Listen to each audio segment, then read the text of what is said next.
100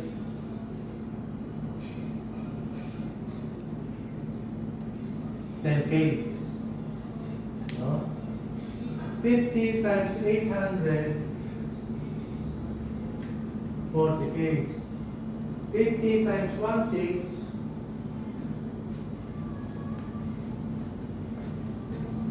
80K. Let's say pagdating ng July 100 times 10 equals 1,000. Divided to 500. 500 times 200 100,000. Dito 800 times 500 1,000. Dito 1/6 times 1,000 800,000. So ilan ang kailangan mo? 1,100. No? Ang kailangan mo 1,000 plus 100 plus 10 equals 1,110. Okay.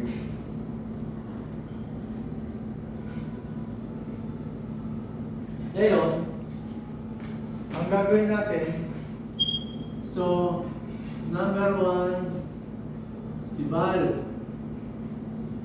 Number 2, Manji. Number 3, Mary. Tapos yung 4, 5, 6, 7. Then yung Sega. No? Ngayon,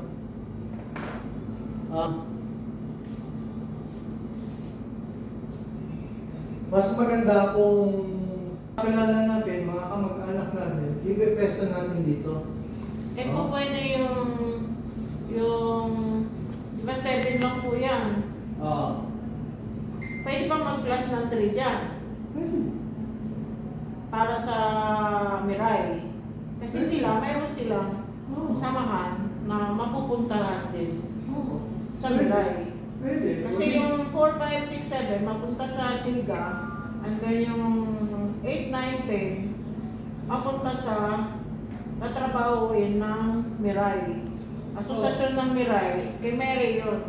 O dito, pwede lagay natin dito sa baba. Ng 8, 9, 10. Tatlo. Sa akin wala rin maasahan, pero kailangan nilang yung mga tao natin siguro member, maasahan sila sa pagbibenta. Sa pagbibenta. So, ang makukunan dyan ay ang pera ng Siga at ang pera ng Mirai. Kasi ang Mirai may pera din kayo, ang Siga may pera din. Ano yung Mirai.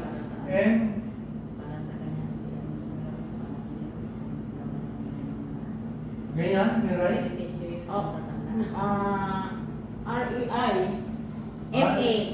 M-A-R-E-I. Kasi ano yan, Montalban Elderly Relocation Association. Montalban Elderly Association. Pero sa pagsalit ko dito, hindi ko gagamitin ang Mirai. Alam niyo kung bakit? Yung pera ng Mirai ay para po yun sa benepisyo ng mga member namin. Kaya hindi pwedeng galawin sa Basta pag-usapan nyo. Kasi ganito, iilalin ko dito Knights of Columbus. No? Yung Knights of Columbus, iilalin ko rito. Ang kausap ko na Santo Domingo Church. Okay. Kausap ko na si Father Mandy. Sa linggo, mag-meeting na kami para yung buong 42 organization ng Santo Domingo Church papasok na rin yan. Bakit? Kasi si Father Mandy dating member ng 4LWD. So, alam niya kung ano tong ganito. No? Kaya, yun. So,